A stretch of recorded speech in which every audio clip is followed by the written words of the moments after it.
Blog Talk Radio.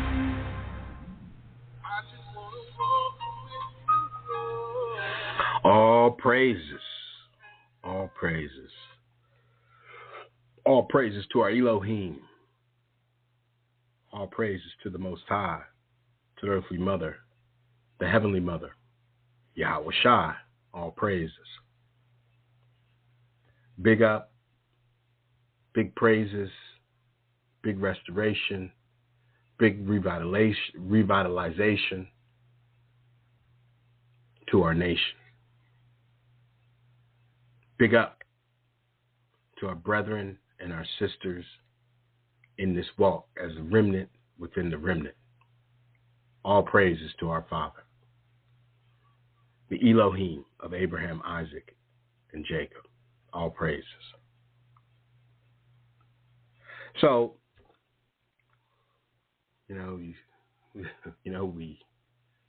we try our best to bring forth truth, wisdom, understanding, and knowledge to the blind, and they scoff at it daily.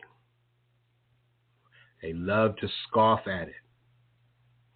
We get on these social media platforms, and we may say something, and they want to scoff at it. They want to, have it block us. They want to report us, But they can say anything and everything against us, and nothing happens to them. No justice for just us. None. Even when we're telling the truth, there's no justice, because the negativity of this world is confounded within the heart, mind, body, and soul of the heathen. Why? Why is that? Why is that? It is because they are all under a eurocentric worldview. We are the witnesses against their European worldview. That's what we are. We're the witnesses. That's why they want to do away with everything that they could do of our history, because they don't want to show how they obtained anything, how they came about anything. They want us to be a non-issue so that they can turn around and say, well, look at what we did. Look at this. Voila, voila. And they did that for a while, a long while. But now it's dumb diversus. It's until different. Now that same dumb diversus that they put over us to make us dumb, a diverseness of dumbness, is now on them. We're working in the 21st century mind, in the Aquarius age, to obtain knowledge and wisdom. And they're still trying to live in the 20th century, where they were just corrupted vessels. And they're trying to bring that filth into the new age. And they're still trying to do so by way of a eurocentric worldview.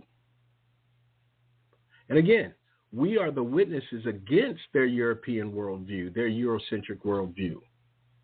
When they go on trial to be judged, it's going to be us as the witnesses for Yahweh Shai to sit in front of the heathens and witness against them as a testimony against them for the father who's the judge and the mother who's the bailiff.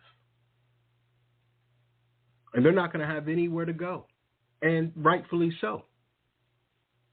Because all we're doing today is just telling them the truth, changing their worldview from a way of ignorance,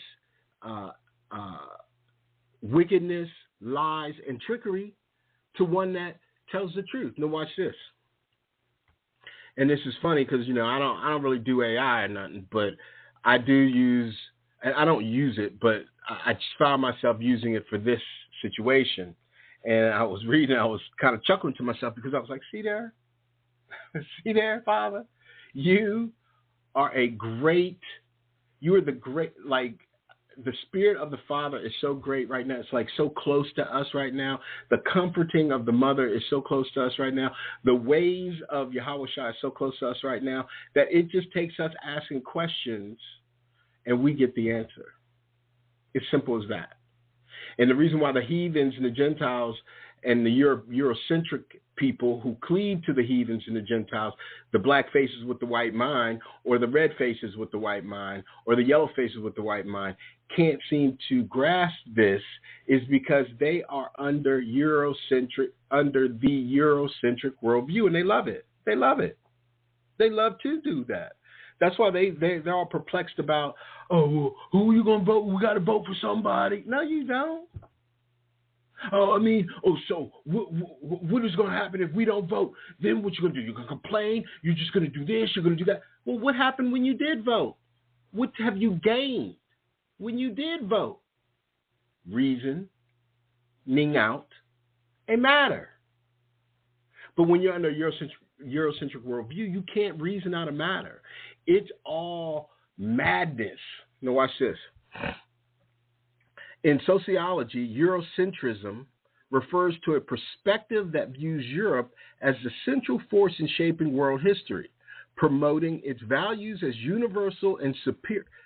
Its values as universal and superior to other cultures. Essentially interpreting the world through a European lens, often justifying colonial domination of non-European societies by portraying them as less developed or advanced. It is a form of cultural bias that prioritizes European experiences and perspectives over others. That it is a form of cultural bias that imposes European experiences and perspectives over others. Okay? Key points about Eurocentrism. Centralized perspective. It places Europe at the center of historical narratives and global understandings. There's your three parts. Everything's got to happen over there. Nothing happened over here. Look there. Look over here. Look over here. Don't look over there. Cultural bias. It assumes European values and practices are the norm and superior to non-European cultures. Paganism, filth, debauchery, heathenism. Colonial legacy. Eurocentrism is often linked to the justification of European colonialism and imperialism. My way or the highway. I will destroy you. Matter of fact, I'm killing all of y'all right now, and I'm taking your land, your women, your babies, your everything. I'm taking your God. Critiques.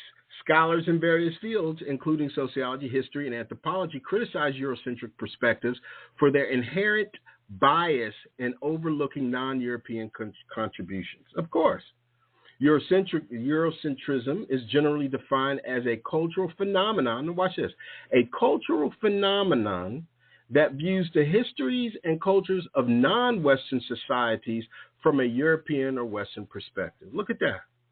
So even the book that they stole, even the scriptures that they stole and made and compiled a book that they called a Bible is from a European, Eurocentric worldview. Yet at the same time, all of the scriptures pertain to a melanated Hebrew worldview. So that goes to what Brother Judah was saying in terms of the perspective that we view these scriptures from, and also goes to what Sister Pat was saying about the scriptures being, the perspective of the scriptures being geared toward the wicked, especially Revelation. Because it depends, scriptures are ours, but it also pertains to the age. That's why they've lasted so long, because the perspective of how you view or how you see the scriptures, or what you view, your view from the scriptures, will determine the outcome of your fate. And people don't want to deal with that. That's why they flip the script, they change all that, they make it a European perspective, and they say white Jesus. Because white Jesus says, that stuff that you just talking about don't mean nothing. That Eurocentric view, don't worry about that. White Jesus says that he forgives you for thinking that it's not a European worldview. And he says that he loves you. Even though we done killed half of your people, we done did this, we done did that, we done raped, stole, all with this Eurocentric view, but why Jesus says that it's okay because we forgive you. What is this? All right, let's carry on. Hold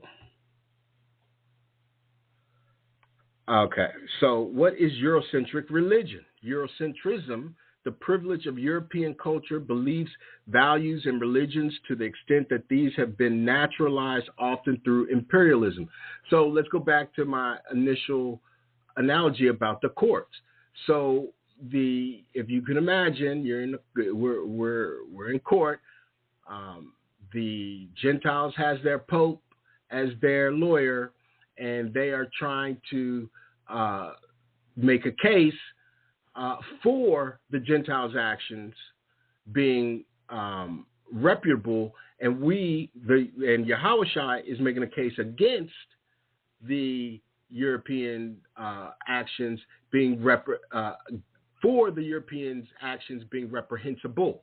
Okay, and we are the witnesses. We come in. The whole galley is full. It's packed. It's people outside, and one by one, the witnesses come to the stand. And the Gentiles are trying to situate their Eurocentrism, their case for Eurocentrism to the Father. And this is the privilege of European culture, beliefs, values, and religions to the extent that these have been naturalized often through imperialism. So this is what they're coming with as their reason for doing the things that they've done, because they believe they had the privilege through their culture, their beliefs, their values, and their religion to the extent that they have been naturalized often through force. And the Father's like, okay. So Yahushua brings in, someone, a sister or brother during that time, or a child, a girl, boy from that time, and says, what did you see? Opens the book of history. And they're going, but wait, that was so long ago. Why are we bringing that up? Look at all the accomplishments that we have done now today.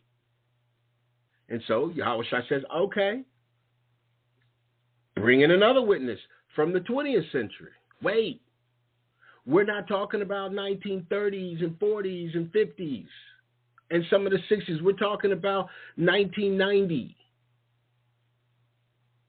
And the crowd stops, and the galley, the people in the court laugh. Ha ha ha ha ha ha. 1 year. Now, why 1990?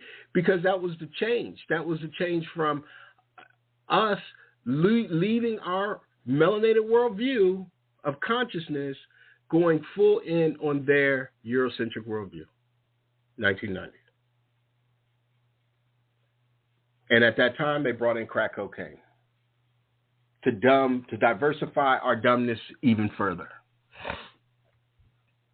So this thing that they have done is all based on their worldview, their Eurocentric worldview. Everything. Dumb diverses. Let's go to dumb diverses. If this isn't their worldview, I don't know what is. Let's see where to go. We, all Europeans, weighing, this is the Pope talking, we weighing all and singular the premise with due meditation, and noting that since we had formerly by other letters of ours granted among other things free and ample faculty to the aforesaid King Alfonso to invade, search out, capture, vanquish, and subdue all Muslims, they say Saracens, and pagans whatsoever, and other enemies of Christ, of white Jesus. They're other enemies of white Jesus, which is the Hebrews. Wheresoever placed, and the kingdoms, dukedoms, principalities, dominions, possessions, and all movable and immovable goods, whatsoever held and possessed by them, and to reduce their persons to perpetual slavery, and to apply and appropriate to himself and his successors the kingdoms, dukedoms, counties, principalities, dominions, possessions, and goods, and to convert them to his and their use and profit by having secured the said faculty, the said King Alfonso, or by his authority, the aforeseen infante, justly and lawfully has acquired and possessed and doth possess these islands, lands, harbors, and seas, and they do of right belong and pertain to the said King Alfonso and his successors. Dumb diverses. That sounds awfully like a perspective that views Europe as a central force in shaping world history, promoting its values in universal and superiority to other cultures.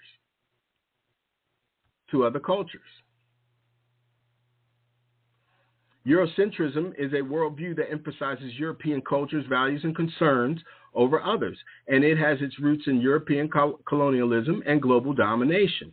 Some reasons for the existence of Eurocentrism include European exploration and conquest. As dumb diverses, Eurocentrism originated during the era of European exploration and conquest and is closely linked to racism. This is what their AI is saying.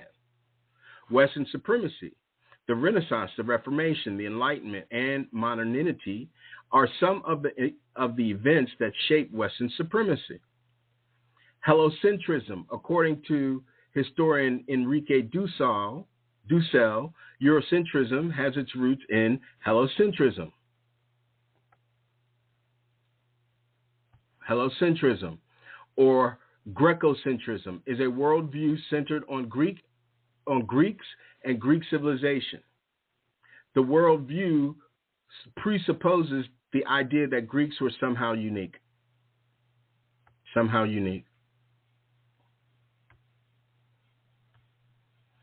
Imperialism and capitalism. Samir Amin, an Egyptian French Marxian, economic and political scientist, coined the term Eurocentrism in the 1970s to describe how European states exploited emerging economies. Western narratives. This is Western narratives. Eurocentrism reinforces Western narratives linked to decolonization and industrial progress, ignoring or undervaluing contributions from non-European societies. To challenge Eurocentrism, some say that it's important to introduce authors of color and dismantle the Eurocentric curriculum. Oh, some say. Well, imagine that. Just some. Some say. All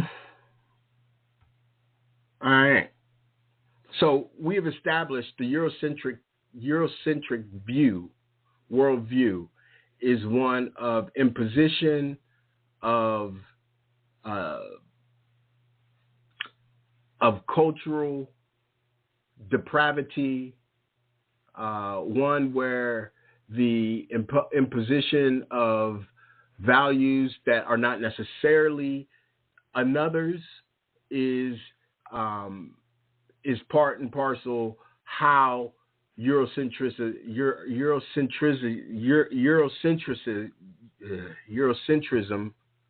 thrives and thrived, even to this day.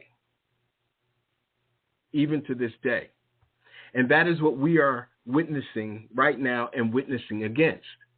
When people try to come at us sideways talking about we don't know what we're talking about, or you just African, you're ham, you're all this madness. All this other stuff. That's a Eurocentric view because they feel they have the right to tell us who we are. So nowadays I've been flipping the script and I've been saying, nope, I'm going to tell you who you are. You need to prove who I am, you need to prove who you are to me because I already know who you are. And they get upset. And then I give them some more punches, but they get upset. And rightfully so, they should. They start using emojis, giggles and hee-hees, and, because their mindset is childlike because Eurocentricity dumbs you down as dumb diverses has made them do. has made them do to others, they also have to get it done to them. You know, this is the open bottom line of what's about to happen to them. So that brings me to, and I went through that kind of fast because I wanted to read these scripts real quick. And we're going to stay in the same vein as last week, but we're going to stay in the same vein of Ephraim from last week, and we're going to stay over here because a lot of times people don't understand that the scriptures were over here and over there. And not until they got over here did they get these scriptures, did they come to understanding of what those scriptures were and what they meant over there in the three parts. But this over here, you know, they want to give credence to this guy Joseph Smith, who Joseph Smith is, you know, or some Christopher, whoever, you know, these white guys, right? It's always some white guys. It's always a European. Now, when reading these scriptures now, we have to think of it and see it melanated worldview. So as we do this, we've got to realize that this is strictly only talking to us. Okay, so let's start. It's the sealed portion 79. And it shall come to pass among the nations of this great European empire, which shall be formed from other nations and kingdoms of the earth, that a group, there's your Psalms 83, that a group of people who shall travel across the great oceans and establish themselves in the land of my fathers, yea, these shall begin to prosper exceedingly in all things. And there shall also be the rich among them who shall become rich from the land and the things that they shall take from the land of my fathers. For behold, the Lamanites or the Israelites shall be upon the land when it is discovered by these great European nations of the latter days. And at this time they shall be humble people, having their own tribes and nations upon the land. And though the spirit of Yahushua shall not be with them directly, they shall remember many of the teachings of their fathers and begin to establish peace amongst themselves according to their traditions and the customs which shall be passed down to them from generation to generation. And it shall come to pass that Lucifer shall influence the discovery of the land of promise, right? There you go, dumb verses, which is filled with all manner of precious things, which are the desires of this great and abominable church, of which I have spoken. And when the promised land is discovered by the people of the great European empire, they shall begin to search for gold and silver and for anything that is of value to them. That's what the Florentine Codex was talking about, what Brother Judas was saying the other day. And it shall come to pass that they shall begin to destroy the Israelites and take from them their lands and force them into places which are desolate and void of the precious things that these European nations desire. And the Israelites shall begin to dwindle in numbers and lose their nations and their lands to the effects of the lusts of the great and abominable church. And the men who shall destroy the Israelites shall think that they are doing God a service, because they believe that the Israelites and all those who are of dark skin are those who have been cursed of God and not worthy of the full blessings of the fathers. Eurocentric worldview. And this wickedness shall be taught unto them by their leaders and their priests, who are all servants of Satan, and shall follow his will in all things. And thus the eighth beast of which John wrote shall begin to rise up out of obscurity and gain power for itself. And those who shall colonize the land of promise shall begin to have much disputation and contention with the government that controlleth them from across the oceans, which government shall be set up amongst the nations in the great European empire. And the rich men of the colonies who shall rebel against their king shall rise up and conspire against the laws of their government, because they desire to keep more of that which they gain from the service of the poor who shall be among them. There's your 1776.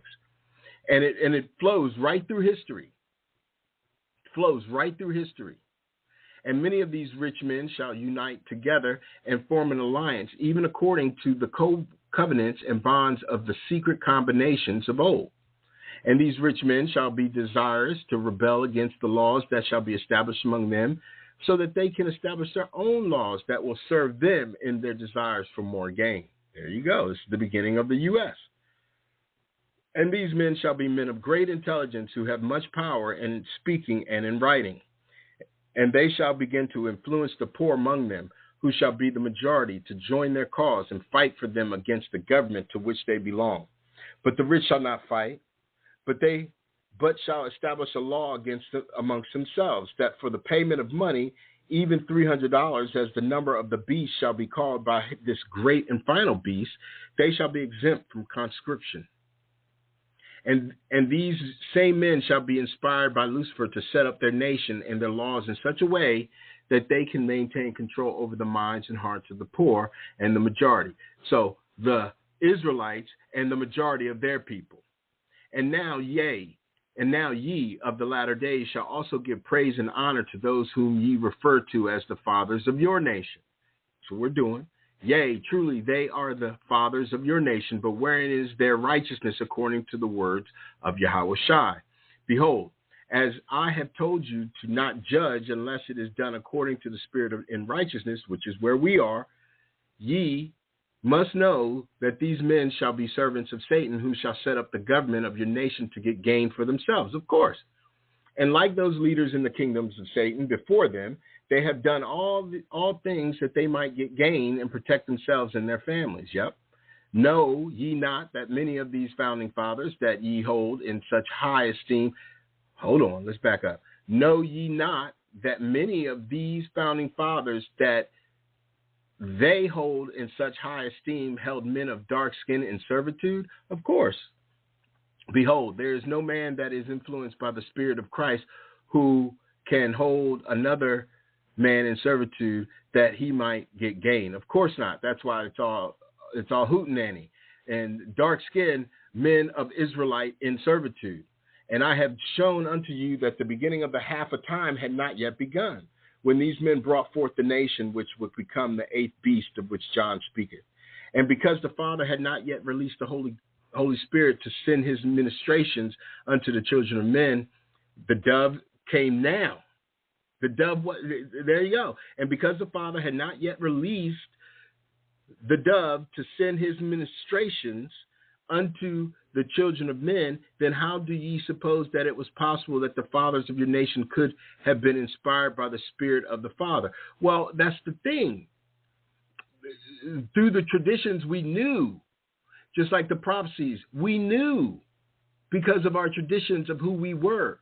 That's why when they got over here, we were docile. Some of us fought, but many of us we already knew. We already knew. So yeah, was it possible? So how do you suppose that it was possible that the fathers of your nation could have been inspired by the Spirit of the Father? Well, they were inspired twofold. Our people were inspired to say, hey, maybe if we don't fight them, maybe they won't be as bad, not knowing how degenerate and trifling and reprobate these people were. Okay? That was their inspiration through the Father to first believe that maybe they could reason the matter out with these people. But the inspiration from their father, Lucifer, that brought them over here, that I won't say brought them over here, that put in their mind to destroy when they got here, okay? That was their inspiration, gold, silver, their lust. Behold, they were indeed inspired, and the God from whom they received their inspiration was Lucifer. For it is a nation of Satan that shall be created. Nevertheless, all these things shall be done by the power and according to the great wisdom of the Father. For it is his desire that Lucifer be allowed to do these things, so that this great nation could be a free nation in the beginning, offering unto all the ability to act according to the free agency that the Father hath given unto all his children, that they might be more fully tried and tested during the final days of their probation. Now, this is where it kind of gets tricky, because he's trying to infer that the Father gave all the white men through dumb diverses the ability to have the free agency, but his people didn't have the free agency. So that is a slippery slope, because in truth, that is true they didn't have the free agency. The free agency was taken from them. Free will was taken from them. They had an imposition of free will, or an imposition of will freely put over them by these people who was a foolish nation. Okay? And if ye of the latter days are not deceived by the accounts of the actions of these fathers, which are contained in the histories that ye have accepted among you, then ye will know of their wickedness and the misery that they have caused many people because of their works. And this I can tell you, that the only interest of any of these men was for their own gain and the protection of their own families and their own property and their own possessions. For they did not care for the poor nor the needy among them, neither did they care about the great suffering of the humble Israelites who were forced out of their land by them. And now this is the thing for which I must repent, even for the anger that swelleth up in my soul, because of that which shall come to pass to the Israelites, who are my brothers, and of my own flesh, even the flesh of our father Lehi. For behold, their plight shall be miserable in the last days, and these because of the exceeding wickedness of this great beast of the latter days. That's the church.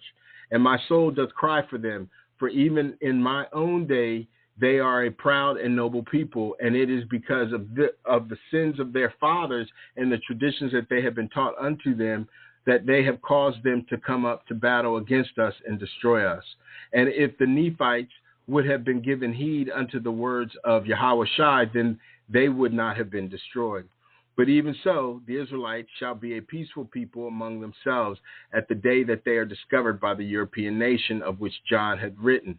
And the vengeance for which they shall, for that which shall be done to my brothers is not mine to give, but shall be given unto the Gentiles, who have destroyed the Israelites by the hand of Yahushua, if it is so be that they do not repent and return unto Yahushua.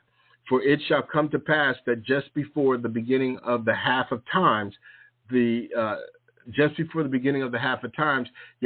shall call forth the first of these latter-day prophets to bring the fullness of the gospel to the people of the earth. And this is he who he shall be called Joseph, after the name of his father. They're trying to put it, they're trying to interject. This is the other side of the coin, of the white man's coin, the Mormonism, the hiding of the second stick. Just like the other side of the white coin was the white coin was them trying to hide the Judeans and the Hebrews over into three parts. Okay, with Jewishness. Okay, it's the same scenario, just two sides of the same coin, two wings of the same bird. And he shall bring forth the unsealed portion of this record and establish upon the earth another testimony of the gospel of Yahushua. And it's not another testimony; it's the same testimony against the same people who murdered him. Oh well, no. The Jews murdered him. Well, again, yes, the Sadducees and the Pharisees, the Herodians certainly did so. You're correct. They were complicit, but not all of the Hebrew people, the Israelites of the time, wanted to see Yahushua dead. That is the most ignorant, eurocentric worldview that I've ever seen, and that will be on trial against them. They trying to make it oversimplify and say, oh, yeah, it was all of the Hebrews, all of the Israelites wanted him dead. They killed him. No, not true. That's a lie. And you will be judged for that, nations. All of you who believe in that eurocentric worldview BS.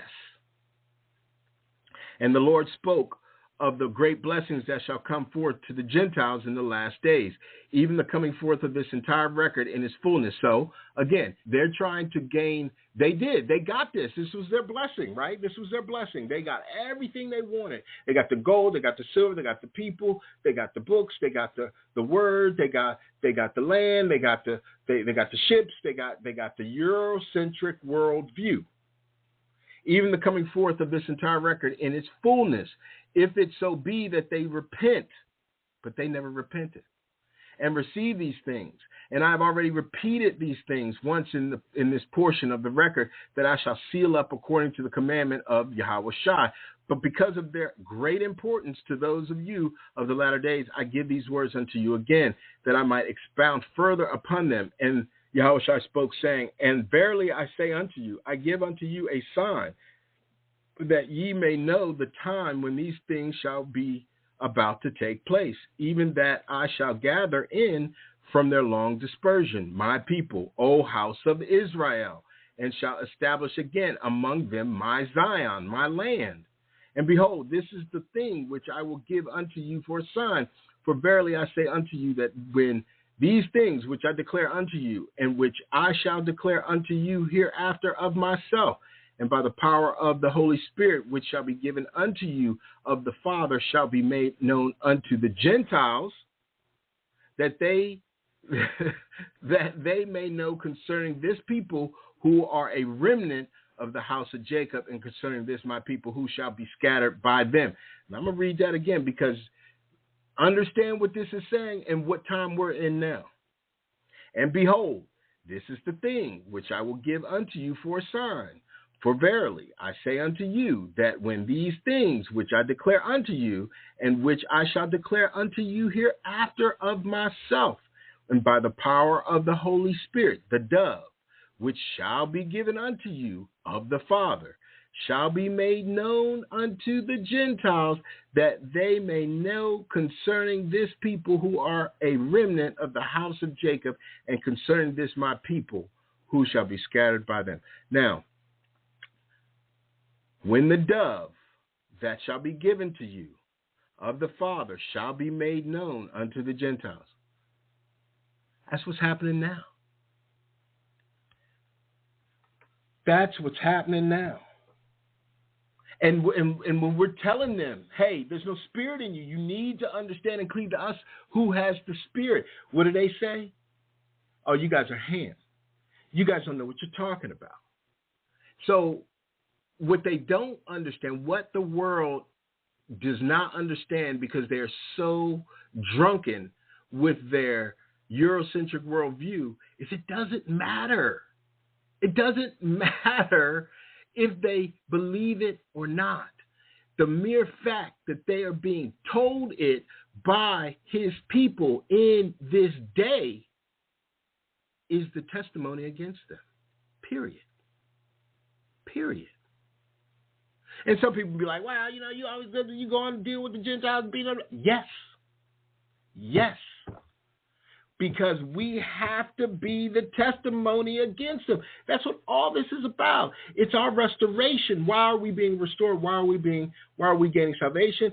So that we can show the Gentiles, these heathens, their error. Because these people will not accept their error, because we told it to them. That's the point. They won't. They will have a rude awakening. They have to be told. They have to be shown. These people are the people that say, I don't believe it unless you show it, unless you prove it to me. Empirically, emphatically prove it to me. And even then, after you prove it to me, I still might not believe it. That's why it's a supernatural event. The dove comes. We tell them, hey, we got the dove now. I will suggest you get your house in order. You guys, y'all ain't nothing but Africans. Y'all ain't nothing but Negroes. Y'all ain't nothing but Hamites. We're Shem. We're Jacob. Okay, so when has the dove come to you? The Holy Ghost. We got him. You don't got him. We got him. And you're saying, okay, verily, verily, I say unto you, when these things shall be made known unto them of the Father, and shall come forth of the Father from them unto you, For it is the wisdom of the Father that they should be established in this land and be set up as a free people by the power of the Father, that these things might come forth from them unto a remnant of your seed, that the covenant of the Father may be fulfilled, which he hath covenanted with his people, O house of Israel. Cleaving. He did so. He brought these foolish ass people over here, ignorant, debased people over here, who he knew was going to do too much to his people, who he knew he was going to judge, who he knew that his people were going to be a testimony to, just to get a few of them in his house of Israel. There you go. There's your second witness to the cleaving to the house of Israel. And Gentiles, beware, because the more that you sit around and act like you don't know, you don't need to know this, or we don't know what we're saying, the mere fact that we're saying this should be a sign as well, which it is. The mere fact that we have, out of the blue, let's just say that. Let's just say over the last 10 years, 10, 15 years, out of the blue, because we weren't saying this, well, some of us, but very, very few. It might have been just a light echo. Hey, Israel. And many of us couldn't hear it. And it's more the righteous than Israel. Israel is just the house that it will be, but it is being righteous within the house that keeps you within Israel, that actually gives you the name of Israel. So the foolish heathens who run around talking about Israel is a land, and now they're running from it, are the biggest fools that I've ever, logically, rationally, and reasonably, they are the bigger fools of the whole thing. The fools are following even a bigger fool. Because when you read the Bible, it clearly tells you, read their Bible, read their Torah, it clearly tells you Jacob name was changed to Israel. So why would we believe that these Israelis, the land is called Israel? It's not logical anymore. It's not even reasonable. That's why they got to run from the land. Why? Because they've been murdering fools in there, murdering them. I mean, murdering senselessly people over in that land. And they think, for whatever reason, in their small-mindedness, well, these people were some of the top of the world that was given into the hand of the wicked. Oh, that's something that's something to hang your hat on. I'm the top of the wicked world. That means you're the base. You're below the base. You're below the bottom of a righteous world. And I'm not even going to get on here and browbeat these cats, because it is what it is. It really was because of us.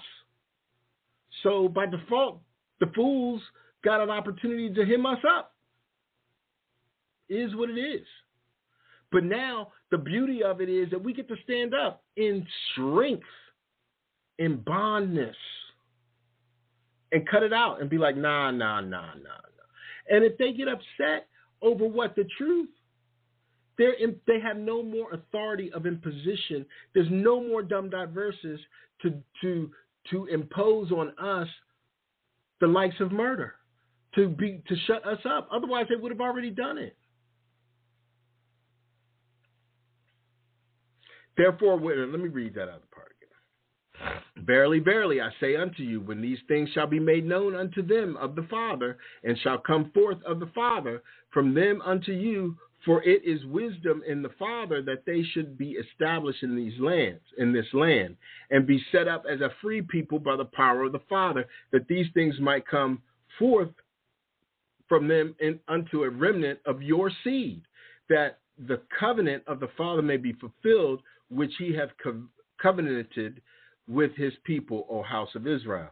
Therefore, when these works and the works which shall be which shall be wrought among you hereafter shall come forth from the Gentiles unto your seed, which shall dwindle in unbelief because of iniquity. For thus it behooveth the Father that it should come forth from the Gentiles, that he may show forth his power unto the Gentiles. For this cause that the Gentiles, if they will not harden their hearts, that they may repent and come unto me and be baptized in my name and know of the true points of my doctrine, that they may be numbered among my people, O house of Israel. So he's telling us, hey, I'm going to bring these people who I want in. You guys just have to do what you need to do for me. I'm going to bring the people to you. Because if they're not worth me, because the Gentiles want to say, oh, well, he loves everybody, blah, blah, blah. And even some of our people want to say, well, I don't understand why, God wants all this shit. No, yes, he does.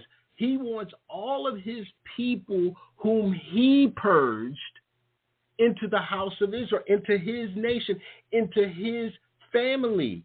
He don't want no vagabonds. He don't want no derelicts. He don't want no degenerates. He don't want no reprobates. Yes, he created everything. He's the creator of everything. But for he only wants purity. He don't want this madness of impurity. And, we just see it as black and white to a large degree. Okay? But in reality, it's just righteousness and unrighteousness, righteousness and wickedness. And wickedness stinks. And yes, there are some wicked Negroes running around here, dumber than a doornail, cleaving to the eurocentric worldview. And yes, there are some dumb than a doornail Gentile heathen Europeans cleaving to their European worldview. That is on trial. That's going to be judged. That's going to be thrown away, burnt up, and destroyed. And all those that cleave to that won't be in the old house of Israel. Won't. Israel and Gentile alike. We have to be purified of heart, mind, body, and soul. This isn't just, I'm just going to hate on these Cracker Jacks and I'm going to be all right because I'm black. No, that's not how this works. We're going to get everything that is our due. Now, let me say it like this. What is our due will be given to us when we are part of the whole house of Israel. Right now, we're still scattered. We're still splintered. Now, there's a remnant within the remnant. We're getting together. We're moving. There's a rumbling. There's some noises. We're doing our thing. We're working in righteousness. We're walking in righteousness. We're walking upright. We're making our stand. We're saying what we're saying. We're studying what we're saying. We're making our yes say yes. We're making our no say no. It's a wrap. But we still got to endure and persevere. We do. Because that they may be numbered among my people, O house of Israel. He's telling us that there's going to be some Gentiles, but we still got to endure. There's going to be there's going to be some purified Gentiles in the house of Israel, in his house of Israel. But Israel also has to be in that house. So we got to be purified too. We can't be filthy. That don't make sense. Judgment started already at the house of Israel. So we already been purified. We're being purified. It's going to be nothing but the best of the best of the best of the best of the best. Gentile. Pure Gentile. And when these things come to pass, that thy seed shall begin to know these things, which is what's happening now. We are beginning to know it. It shall be a sign unto them. That is correct.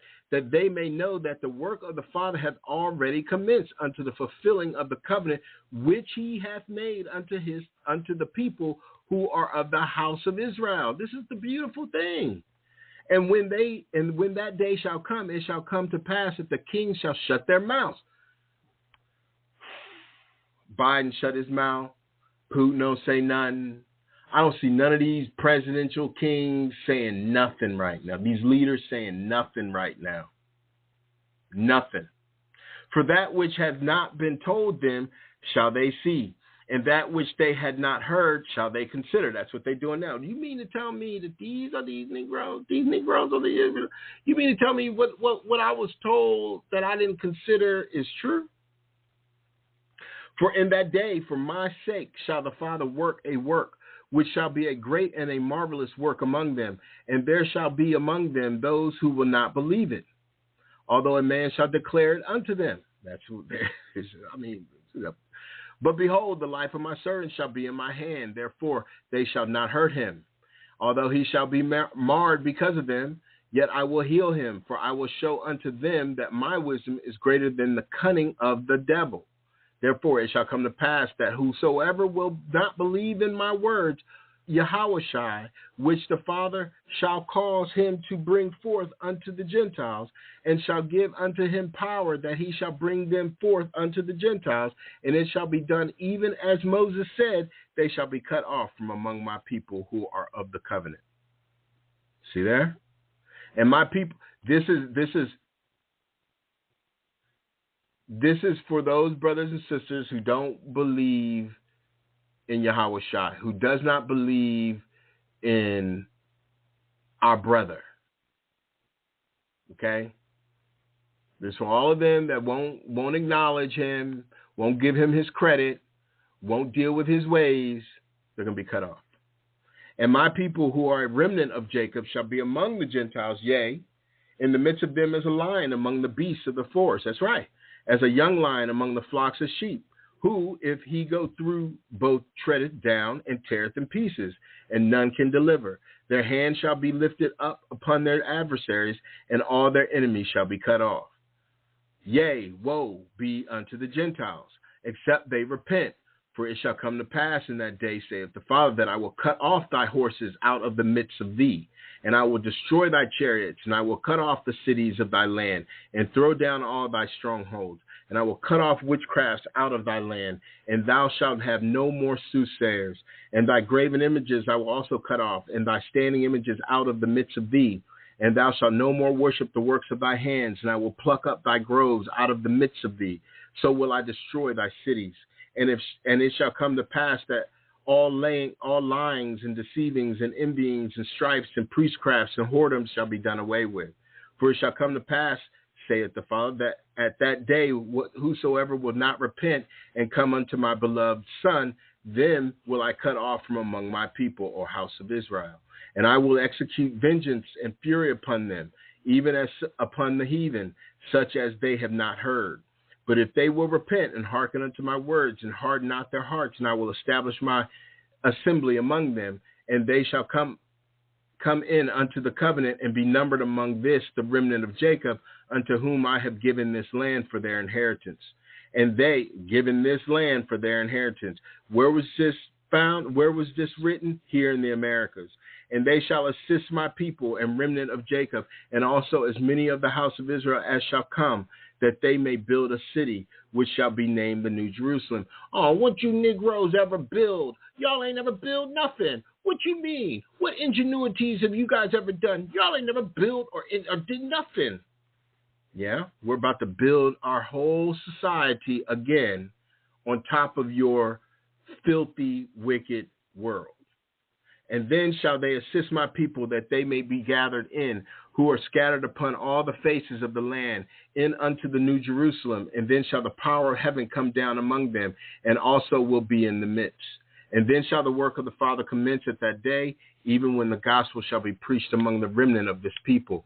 Verily I say unto you, at that day shall the work of the Father commence among all the dispersed of my people, yea, even the tribes which have been lost, which the Father had led away out of Jerusalem.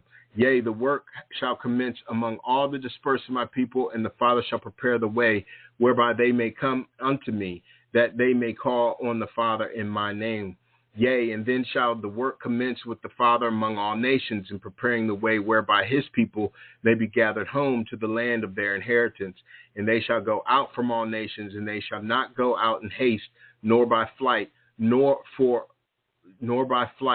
for I will go before them, saith the Father, and I will be their rear ward.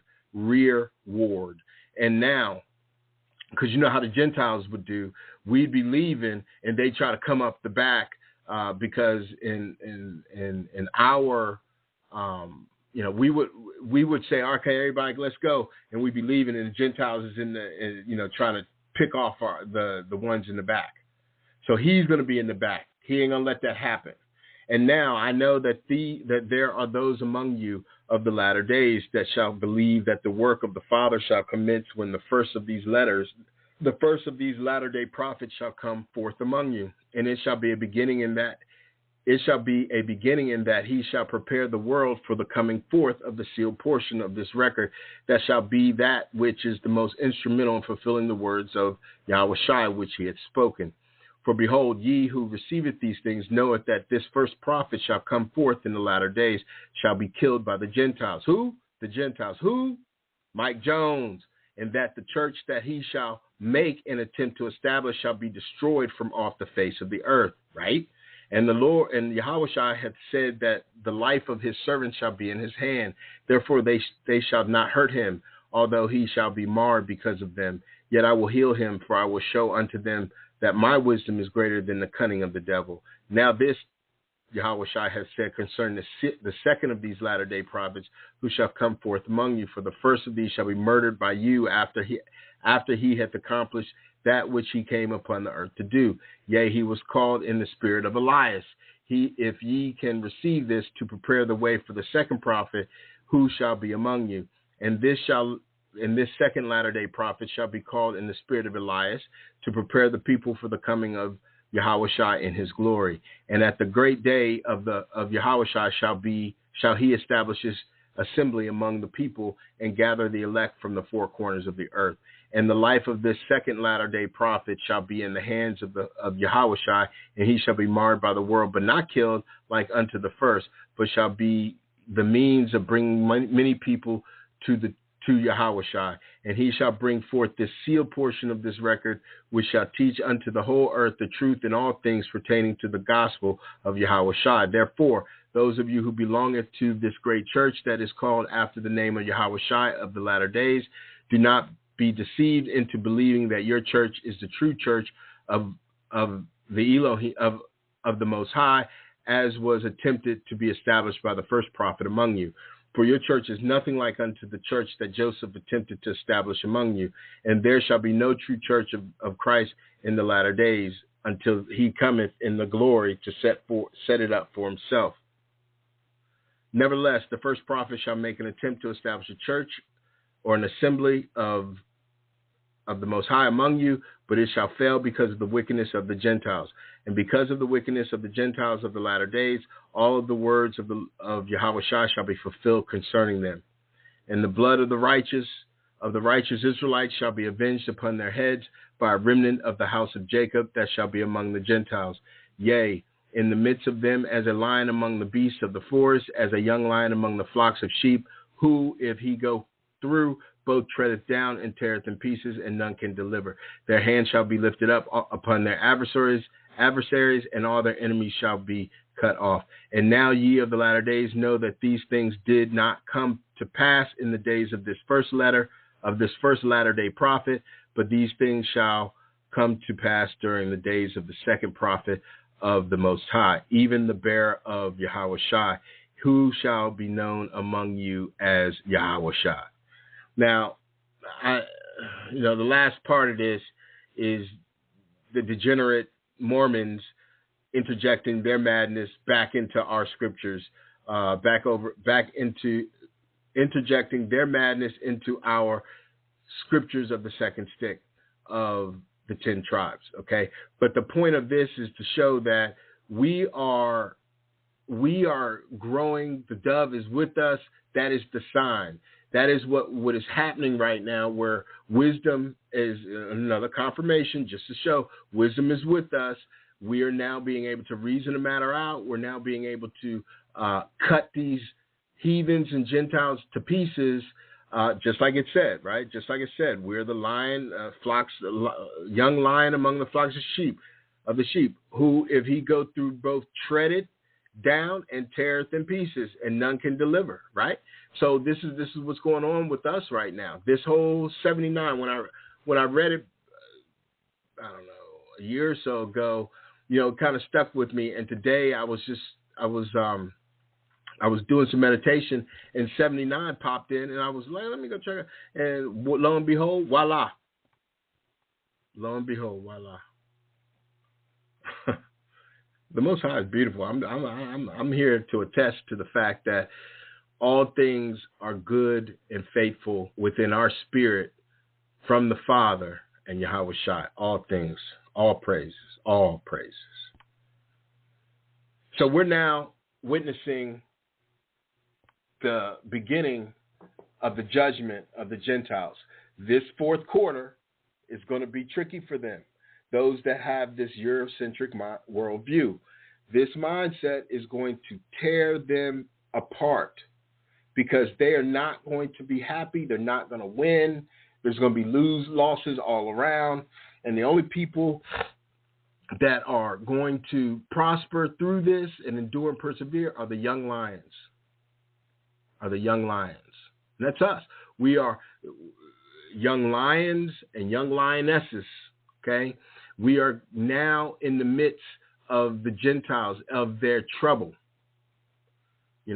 This trouble is even like Jacob's trouble. But he, Jacob, will be saved out of it. So this whole beginning of calamities, and trust me, everybody sees it. Everybody feels it. They're trying to keep up with us and how good we feel about it. But it's, what is that, REM? Everybody hurts, right? The Gentiles are all going to hurt because they are not able to have what? The dove. And they don't listen. They're hard-headed. They are a stiff-necked people. They want to be us so bad. They are these people are they've got to be more stiff-necked than we were. I mean, they have to be. I mean, and I know we were stiff-necked, like we hard-headed.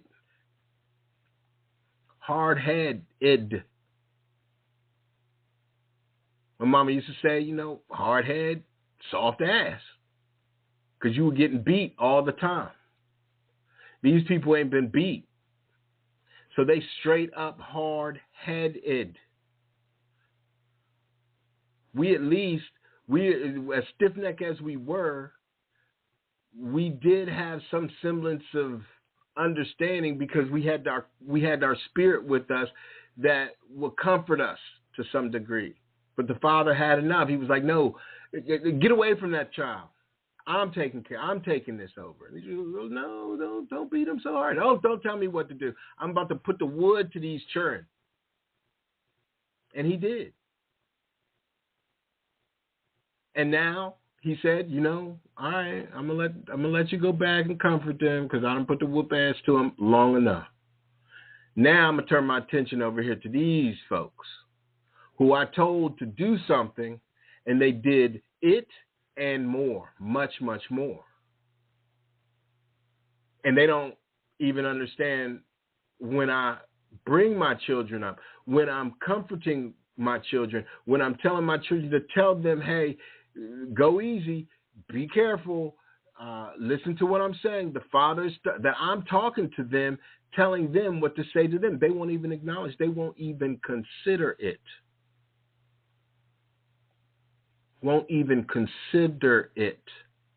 So the Father is now, and this is all scripts, the Father at the end is turning his face back to his people. Go ahead, mama, comfort your children while I go over here and take down these heathens. Come on, son. Yeah, come on, Yahweh Shai. And he's like, yes. All praises. And we can feel it. And we can feel it. And look, if nothing else, we have gained the confidence of who we were back. Like if it don't happen until a million years from now, which I don't think it will, but but I'm just saying. If it don't happen this fall, if it don't happen next year, whatever. Can't nobody my feeling. Can't nobody. Nobody can take my confidence away. Can't nobody. And that's what the Father is having me do. Bring confidence. It's just like, this is all mental. 1,000% mentality. So when I'm coaching these youngins, that's what I train them with, mentality. I put them through their paces. I make them understand that you're going to go through something, and at the end, if you continue to do what I'm telling you to do, you will get a reward. Oh, what you going to give me? I'm not giving you nothing. You will have a reward based on your own due diligence. I'm giving you the mentality, the confidence to endure and persevere, to get your reward. That's what the Father gave me to give to the children, and that's what I'm giving to our nation. I'm a coach. I'm a tough coach. Because I gives not a filth flarn about what people be saying. I don't. And I understand the winning part of our restoration. Our restoration is our winning. Our winnings. And I savor the day. I long for the day. And I endure for that day. This is the beauty of who we are. We are at a point in time where no man, no woman can stop it. Think about that. They can't stop it. They used to be able to impose their will and stop it. Now they can't. The pendulum swings. The 1,000,000-ton pendulum swings again. All praises. And the Gentiles and the heathens are in its way. And it's coming regardless of whether they want it to or not. And that's by only the means of the Father. Plus it's karma. Plus it's the age of Aquarius. Plus all the signs, the constellations, the esoteric information is with us. Like you can't make this up. You can't. Everybody want to get hung up on one thing, this, that, and a third. When we clearly understand that his story, because it's half a story, has never been heard. We're the mystery within his history. It is us. Always has been, always will be about us. They're just bit players in this game. They're blue-collar workers trying to act like they're superstars. You got to have them on your team.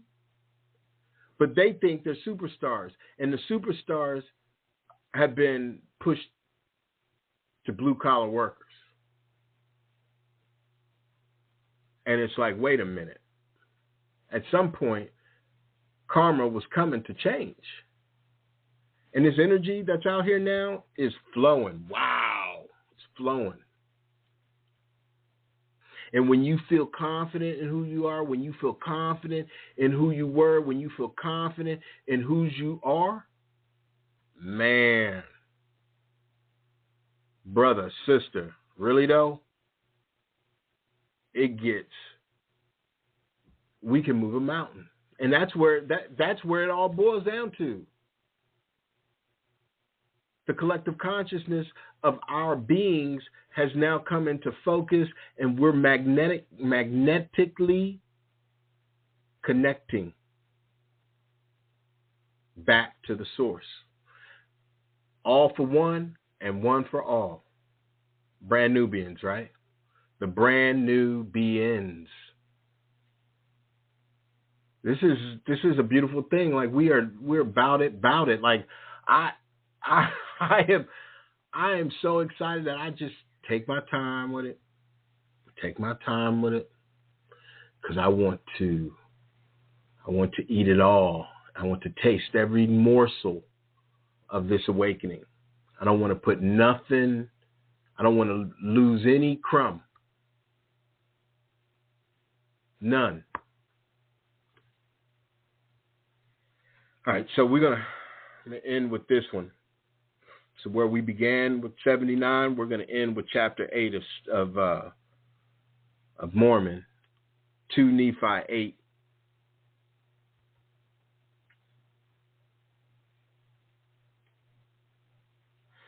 And this one came to me because I was like,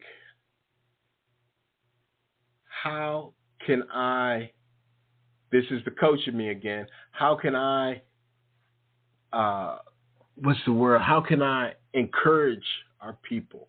Because, after 79, I mean, that's good encouragement, but there's more. There's much, much more.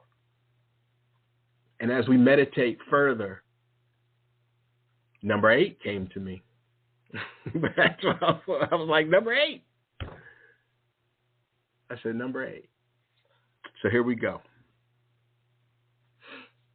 Jacob continues reading from Isaiah in the last days. Yahushua will comfort Zion and gather Israel. The redeemed will come to Zion amid great joy. And this says, compare Isaiah 51 and 52, 1 through 2. This was all about around 559 to 545 BC. Now, again, this is over here in BC, not over there in the 3 parts. And again, these are numbers BC that the heathen came up with. So it's older. Automatically, you should already know it's older. If they say BC, you already know that it's much older than the Gentiles. I'll tell you. Hold on a second.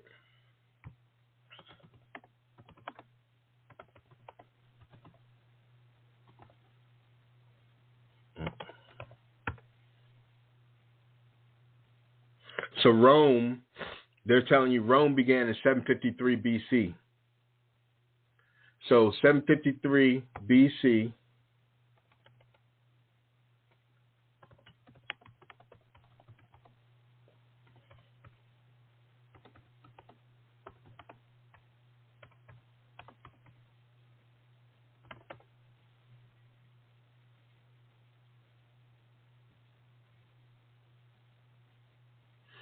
So they're telling us that Rome is older, older than the scriptures in America.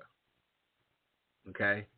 They want to tell us, they want us to believe that Rome, which began in 753 BC, is older than, when Isaiah and Nephi were speaking about 545 to 559 BC, okay? Which you already know that there's your European eurocentric worldview. This is what they do. When I say transliteration, that's what it is. Eurocentric worldview is their transliteration. So time, what is time? A eurocentric worldview, transliteration, right? So everything that they have injected, imposed, is a eurocentric worldview. Everything on society, religion, science, education, entertainment, so forth and so on. Okay. But I just wanted to do that because we got to realize these timetables that they've given us are a bunch of crap. Okay, that's their Eurocentric worldview to try to make it seem like they're older when they're like, they probably weren't even BC. I still don't believe they BC because BC is just the beginning. This is BC 0. BC is right as Christ was born. And how do they know that? Oh, well, we stole all the books and we got a good record, but you didn't even get a calendar until you got from the Americas. Till you came to the Americas. So I just can't. I can't with these people. These people just, everything they speak about, anytime they open their mouth, a lie drops out. Anyway, I digress. Here we go. 2 Nephi 8:1. Hearken unto me, ye that follow after righteousness. Look unto the rock from whence ye are hewn, and to the hole of the pit from whence ye are digged. Look unto Abraham your father, and unto Sarah, she that bare you. For I call him alone, and blessed him. For Yahweh shall comfort Zion. He will comfort all her waste places, and he will make her wilderness like Eden, and her desert like the garden of Yahweh. Joy and gladness shall be found therein, thanksgiving and the voice of melody. Hearken unto me, my people, and give ear unto me, O my nation. For a law shall proceed from me, and I will make my judgment to rest for a light for the people. My righteousness is near, my salvation is gone forth, and my arm shall judge the people. The isles shall wait upon me, and on mine arm shall they trust. Lift up your eyes to the heavens, and look upon the earth beneath. For the heavens shall vanish away like smoke, and the earth shall wax old like a garment. And they that dwell therein shall die in like manner. But my salvation shall be forever, and my righteousness shall not be abolished. Hearken unto me, ye that know righteousness, the people in whose heart I have written my law. Fear ye not the reproach of men, neither be ye afraid of their revelings. For the moth shall eat them up like a garment, and the worm shall eat them like wool. But my righteousness shall be forever, and my salvation from generation to generation. Awake, awake, put on strength, O arm of Yahweh. Awake as in the ancient days. Art thou not he that hath cut Rahab and wounded the dragon? Art thou not he who hath dried the sea, the waters of the great deep, that hath made the depths of the sea a way for the ransom to pass over? Therefore the redeemed of Yahweh shall return, and come with singing unto Zion, and everlasting joy and holiness shall be upon their heads, and they shall obtain gladness and joy, and sorrow and mourning shall flee away. I am he, yea, I am he that comfort you. Behold, who art thou that thou shouldest be afraid of man? Who shall die, and of the Son of Man? Who shall be made like unto grass? And forgettest Yahweh thy maker, that hath stretched forth the heavens and laid the foundation of the earth, and has feared continually every day because of the fury of the oppressor, as if he were ready to destroy. And where is the fury of the oppressor? And where is the fury of the oppressor? The captive exile hasteneth, that he may be loosed, and that he should not die in the pit, nor that his bread should fail. But I am Yahweh I am the Most High, thy God, whose waves roared. The Lord of hosts is my name, and I have put my words in thy mouth, and have covered thee in the shadow of my hand, that I may plant the heavens and lay the foundations of the earth, and say unto Zion, Behold, thou art my people. Awake, awake, stand up, O Jerusalem, which has drunk of the hand of the Lord the cup of his fury. Thou hast drunken the dregs of the cup of trembling wrung out, and none to guide her among all the sons she had brought forth, neither that taketh her by the hand of all the sons she has brought up. These 2 sons are come unto thee, who shall be sorry for thee, thy desolation and destruction, and the famine and the sword, and by whom shall I comfort thee? Thy sons have fainted, save these 2, they lie at the head of all the streets, as a wild bull in a net. They are full of fury of the Lord, the rebuke of thy God. Therefore, hear now this, thou afflicted and drunken, and not with wine. Thus saith the Lord of thy God, pleadeth the cause of his people. There's the case again. Behold, I have taken out of thine hand the cup of trembling, the dregs of the cup of my fury. Thou shalt no more drink it again, but I will put it into the hand of them that afflicted thee, who have said to thy soul, bow down that we may go over. And thou hast laid thy body as the ground, and as the street to them that went over. Awake, awake, put on thy strength, O Zion. Put on thy beautiful garments, O Jerusalem. The holy city for henceforth there shall no more come into thee the uncircumcised and the unclean. Shake thyself from the dust, arise, sit down, O Jerusalem. Loose thyself from the bands of thy neck, O captive daughter of Zion. All praises. Selah. All praises. There's your two witnesses. We've heard this before in Baruch. And that's why I read this one. To show that, see, the heathens will say, oh, well, they just plagiarized and added it too. But the people will say that's Ephraim and Judah saying the same thing, because the Father is with them. The Spirit is with them. They get this information as we do today. That's why this is a beautiful time for us. That's why we smile and we laugh and we enjoy our times, because that is what we're supposed to do.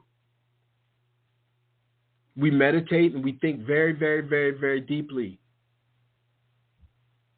It resonates not only with us, but with others, because they're perplexed. How is it that these are the people of the book?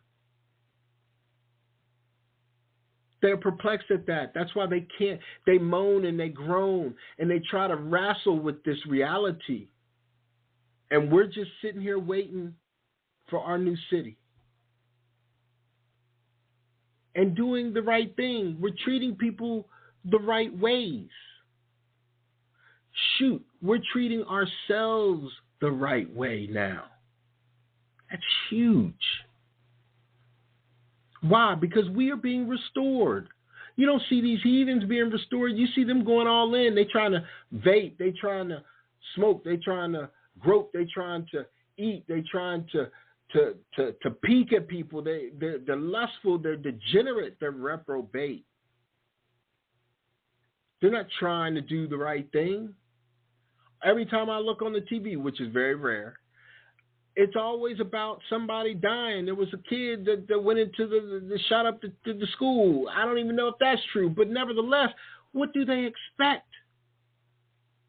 The whole system is under wickedness. The whole system is under lies.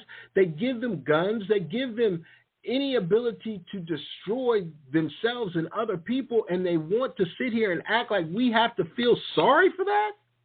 That's their problem, their cause, and their effect. And some will say, well, what if it happens? Listen, I'm praying for protection of my people, my family,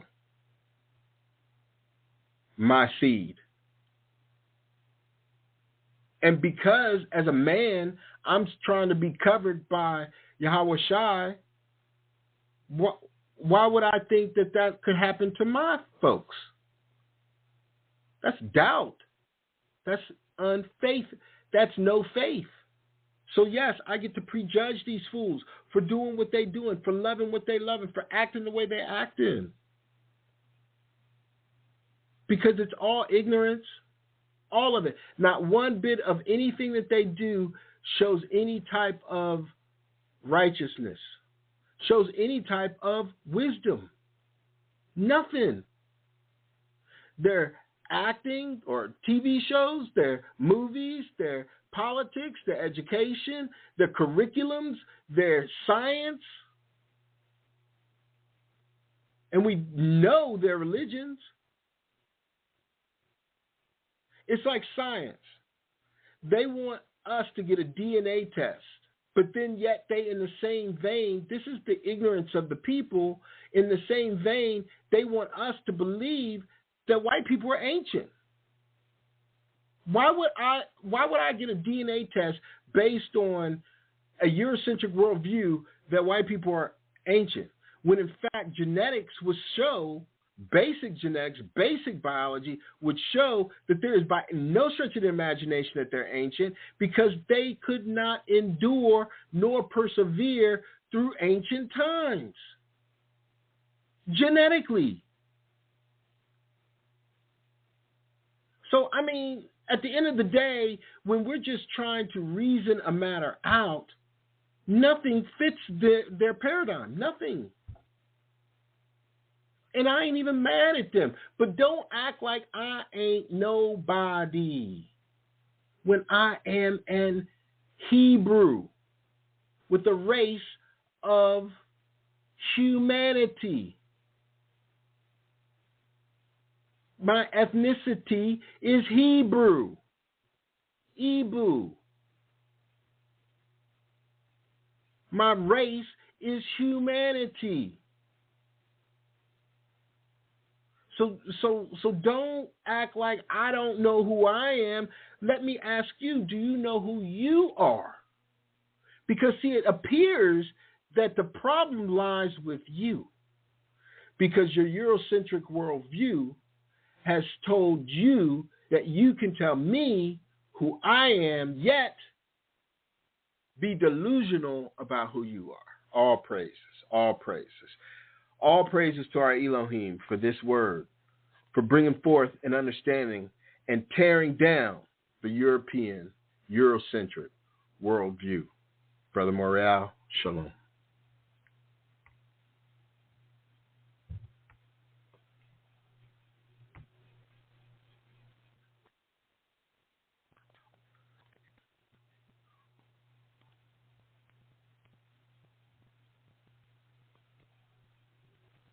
If you can't believe how expensive your life has become, you're not the only one. While we're all wondering when they'll do something about it, Democrats are dialed in on one thing: banning our nicotine pouches.